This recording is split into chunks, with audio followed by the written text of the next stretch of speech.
Hello everybody, this is Dr. Ashur. Today we are going to start a new series of videos about peptic ulcer disease management. We are going to start first with the pathophysiology of the disease as well as the regulation of gastric acid production. The learning outcomes will be to define peptic ulcer and how it's produced and to fully understand the regulation of gastric acid production. The definition of peptic ulcer, ulcer itself is a loss of disintegration of epithelial tissue. This is the peptic ulcer by the two types of peptic ulcer, gastric and duodenal ulcer. The exact definition is mucosal erosions more than or equal 0.5 centimeter in the stomach and or the duodenum. It could be in both or in one of them, due to the active inflammation, and thus it's extremely painful and is usually recurrent. It's painful because when you lose the epithelial tissue, you lose the protective layer against the corrosive acid and the pepsin and other aggravating or aggressive factors. So it's extremely painful, and even after the treatment, it is recurrent. It's one of the most common diseases worldwide, affects about 5% of global population. The predisposing factors include non-steroidal anti-inflammatory drugs, one of the most commonly used class of drugs. H. pylori, this bacteria, we'll talk about it in the next video. Smoking, genetics, stress, as well as the endogenous factors, acid, the HCl itself produced by the stomach, and pepsin. And the acid itself increased in Zollinger-Ellison syndrome, and all of these factors produce impaired mucosal defense, and these aggressive factors will help produce the ulcer itself. So, as we notice here, there are damaging factors and there are protective factors. So, there should be some balance, or maybe we seek more of the protection of the gastric mucosa. So we have this, unfortunately, in peptic ulcer patients, we have more of the damaging factors with less of the protective factors. Actually, these are the most common ones when you have less of the protective factors. So number one of the damaging or aggressive factor is the gastric acid. The HCl itself is very corrosive. pH is about 1 to 2. As we know, pH 1 is a very, very aggressive acid. Okay. Number 2 is the pepsin itself that's produced by the stomach, the digestive enzyme. Number 3 is the bile acids. Then the H. pylori, we'll talk about it in the next lecture. Oxidative stress, non-steroidal anti-inflammatory drugs, the continued use or the prolonged use of these class of drugs can lead to peptic ulcer, and ethanol, which can cause also gastric irritation.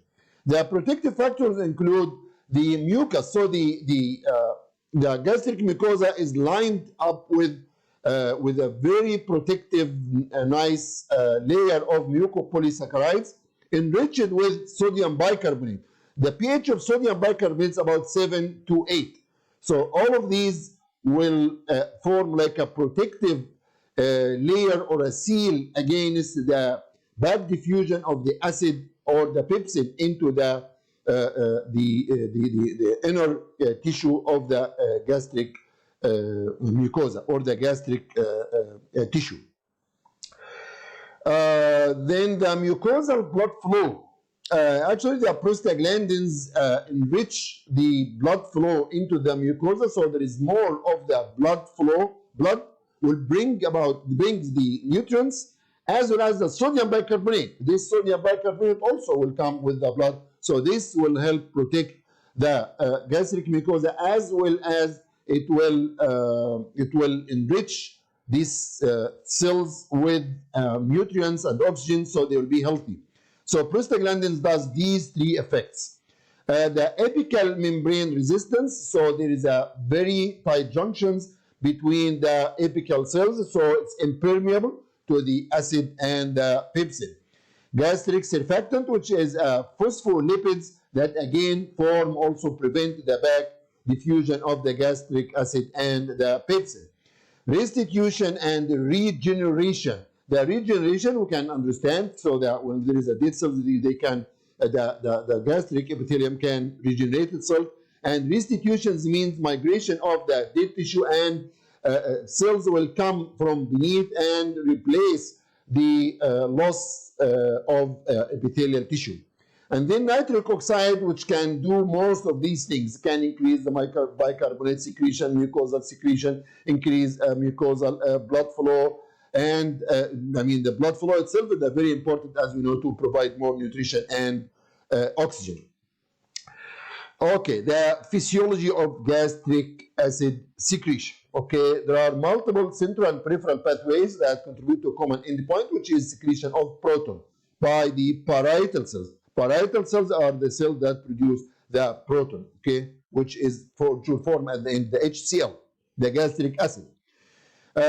These factors include paracrine factors like histamine, which is produced by the ECL enterochromaffin-like cells by nearby tissue, and then this histamine act on H2 receptors to facilitate the production of HCl. Endocrine factors such as gastrin, it acts on the cholecystokinin 2 receptors. They are also called CCKB. Neuronal factors such as acetylcholine, which act on muscarinic M3 receptors. These receptors are present in the basolateral membrane of parietal cells in the body and fundus of the stomach. Okay, some of these receptors are present on the enterochromaffin cells we just explained. So before I talk about GS protein coupled receptors and GQ protein coupled receptors, I would like to remind you about these kind of receptors. They are G protein coupled receptors, the biggest ever class of receptors in the body.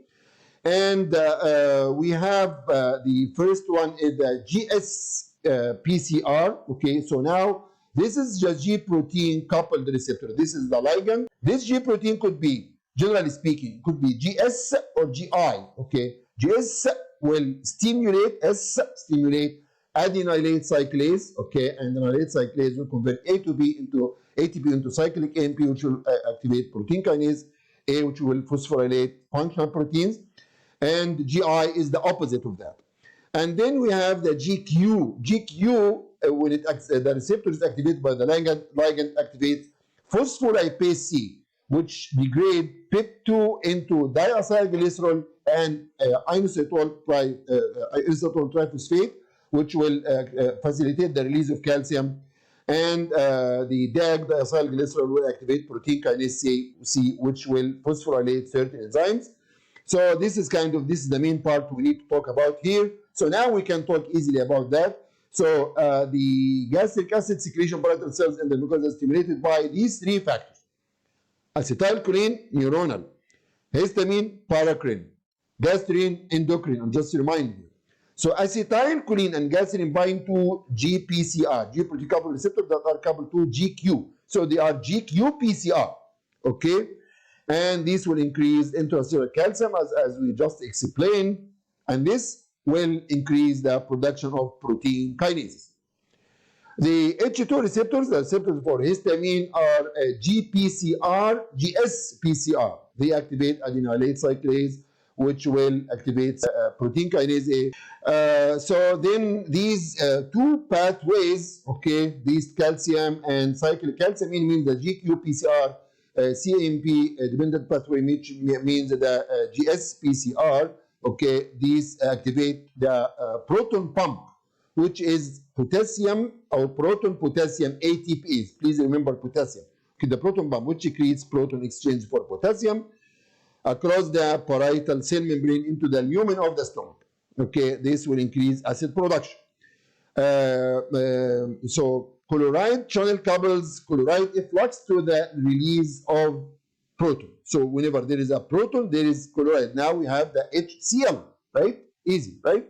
So the activation of sodium proton pump will lead to translocation and the insertion of the proton pump enzyme into the apical plasma membrane of the parietal cells, as we see here. So let us go here, take it as one at a time, like histamine from ECL will activate H2 receptors. H2 receptors are GS, PCR, okay, which will activate adenylate cyclase, convert ATP into cyclic AMP. This will activate protein kinases, okay? These protein kinases also help with the translocation of the pump, okay, into the apical cell membrane. Same with the acetylcholine, activate muscarinic M3 receptors. M3 receptors, and also gastrin activates the CCKB receptors. Both of them are GQ-PCR. These will facilitate release of, activation of or production of inositol triphosphate from PEP2, as we just explained. This will release calcium. DAG will activate protein kinase C, and both will activate the protein kinases. Again, all of these will activate the translocation of the pump into the apical cell membrane, where it will release the acid in exchange for potassium. Okay.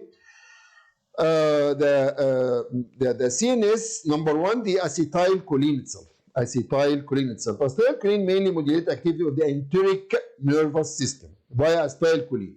Okay, so this will stimulate gastric acid secretion in response to sight. When you see a beautiful food, a certain meal you like, okay, kebab, shawarma, whatever, okay, smell, you smell that good smell, taste, anticipation of food, you are going home and your mom is preparing the delicious food you like. All of these, you can notice this easy by the production of saliva. Of course, you cannot notice the production of the HCl, but this is what happens. So all of these will culminate into the production of acid. The vagus nerve stimulate the postganglionic neurons to the ENS, enteric nervous system, to release acetylcholine. Acetylcholine binds to M3. M3 receptors are GQ. Remember, 1, 3, 5 are GQ PCR on parietal cells, which will increase gastric acid production. Okay. In addition, acetylcholine indirectly affects parietal cells by increasing the release of gastrin from the G cells in the antrum. Okay. Please remember the antrum, it's the regulatory part of the gastric acid secretion, because in the antrum there is also the D cells which produce somatostatin. Okay, G cells in the antrum of the stomach directly, okay, and indirectly by inhibition of somatostatin. Somatostatin itself inhibits the production of gastrin. So all of these will culminate into the production of HCl. Histamine also, okay, from the ECL in the fundus of the stomach. Again, histamine will enhance the production of HCl. Then the second factor is the histamine. Okay, it's produced by the enterochromaffin-like cells, ECL, which is the source of gastric histamine secretion. Because they work in paracrine factors, it has to be nearby or close to the parietal cells to affect the production or to activate the H2 receptors on the parietal cells and the HCl production in turn. The critical role for histamine in gastric acid secretion is dramatically demonstrated by the efficacy of H2 receptor antagonists in decreasing gastric acid secretion. We know ranitidine, cimetidine, nizatidine, famotidine, all of these are H2 blockers, and they are very effective in protection against protection and treatment of peptic ulcer, as we'll see in the next video. The third player is the gastrin. Okay, gastrin, it's a hormone. Remember, we have the endocrine factor. It's the endocrine factor produced by the antral G cells. It is the most potent inducer of HCl secretion, okay, or acid secretion, generally speaking. Okay, stimulates the general mechanism indirectly induce the release of histamine, and just we said histamine activates H2 receptors. H2 receptors are GSPCR, activate adenylate cyclase, protein kinase A, translocation of the proton potassium pump, the proton pump into the cell membrane and fusion, and then the release of H or proton. So, stimulate the release of histamine. This is the main mechanism, but in this mechanism has some direct role on the parietal cells to activate HCl secretion or H secretion exactly. There are multiple ways that stimulate gastrin release. CNS activation, we just talked about it. Local distension, you have the food in your stomach, so much food, so that food will cause distension and distension. And this will activate gastrin release. When you have proteins in your diet, okay, the proteins will activate the production of gastrin. Why? Because gastrin will activate the production of HCl. HCl will activate the pepsin, as you will see, and the pepsin is the proteolytic enzyme, as you'll see in the next slide.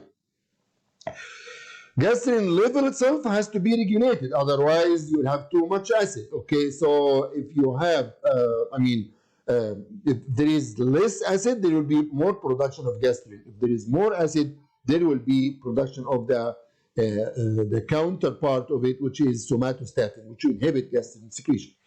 So acid suppression by whatever proton pump inhibitors, as you'll see in the next video, inshallah. This so now low acid production, so this will enhance the gastrin production, because the body would like to increase HCl secretion, right? So gastrin will be more, gastrin activates HCl production, but at the same time also, so gastrin level will increase 1.5 to 2-fold, but also it will cause hyperplasia of the ECL and parietal cells, which may cause rebound acid hypersecretion, but it's transient. So we mentioned the HCl and its role in activation of pepsin. So pepsin, subhanallah, is produced in the gastric inside or intracellularly is in a form of pepsinogen. Then it will go into the lumen of the gastric or of the stomach. Okay, it will come into contact with HCl. So the pepsinogen, which is a zymogen, in the presence of HCl, there will be removal of some peptides, and pepsin will be activated into active enzyme, which then can digest the dietary proteins into partially digested proteins. Easy, I think. Okay. Then the regulation of gastric secretion, we need the stuff that decrease the gastric secretion. Number one is the somatostatin. It's produced by the antral D cells. Please remember, we said antral today, we said just antral twice. We said antral, we said antral G cells that produce gastrin, easy, right? And the second one is the antral D cells. D is close to the T, okay? So consider T. So we have here how many T's? 1, 2, 3 T's, okay? So maybe 3 T's will make a D, okay? So D cells. And this somatostatin inhibit gastric acid secretion because it inhibits gastrin secretion.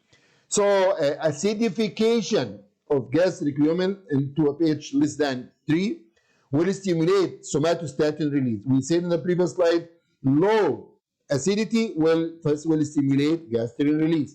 However, more acidity or pH less than 3 will stimulate somatostatin release, which suppress gastrin release.